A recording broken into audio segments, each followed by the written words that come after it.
30 апрель. Кубануунун 15 тактикасы.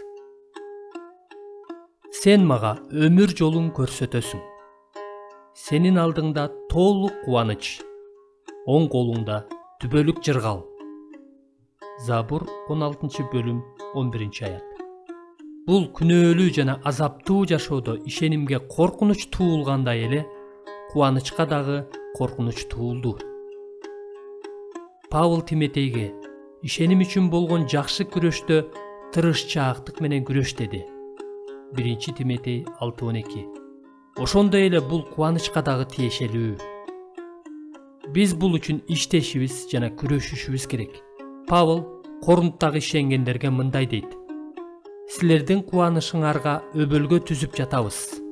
2 Корунттуктар 1:24. Биз кубаныч үчүн кантип күрөшүшүбүз керек? Төмөндөгү 15 тактикага көңүл буруңуз. 1. Кудайдан келген чыныгы кубаныч бул белек экенин унутпаңыз. 2. Кубануу үчүн туруктуулук менен күрөшүш керек экени эсиңизде болсун. Жогорудагы бул эки нерсеге таң калбаңыз. 3. Сиздин жашооңузда белгилүү болгон бардык күнөөлөргө эйик рухтун күчү менен каршы турууга чечим чыгарыңыз. 4. Акталган күнөөкөр сыяктуу сиз да күнөө кылган учурда Кудайдын алдына келүүнүн сырын үйрөнүңүз. 5. Бул күрөш Кудайдын ким экендигин көрүү үчүн болгон күрөш экенин билиңиз. 6. Кудайдын сөзү жөнүндө күнү түнү ой жүгүртүңүз. 7. Сиздин жүрөгүңүзгө Кудай сүйлөш үчүн жана Кудайга жакын болушуңуз үчүн чын жүрөктөн сыйыныңыз жана дайыма сыйынууда болуңуз. 8. Өзүңүздү уккандан көрө өзүңүзгө сүйлөгөндү үйрөнүңүз. 9.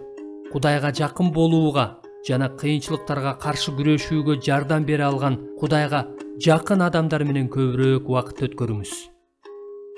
10. Кудай алыс сезилгендей же таштап кеткендей сезилген күндөрдө чыдамдуу болуңуз. 11. Сиздин денеңизди Кудай жараткан.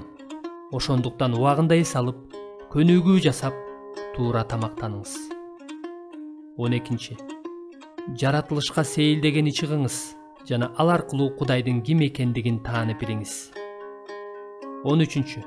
Кудай жөнүндөгү жакшы китептерди жана ишеним баатырларынын өмүр баяндарын окуңуз.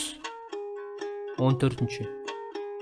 Кыйын болсо дагы башка адамдарга сүйүү көрсөтүүдөн, аларга жакшы иштерди кылуудан тайбаңыз. 15.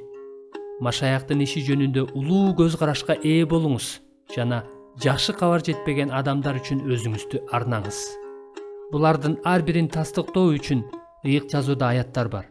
Эгерде сиз аларды билгиңиз келсе, аларды мен Кудайды таанып билүүгө каалоо жок учурда кубануу үчүн кантип күрөшүү керек аттуу китептен таба аласыз.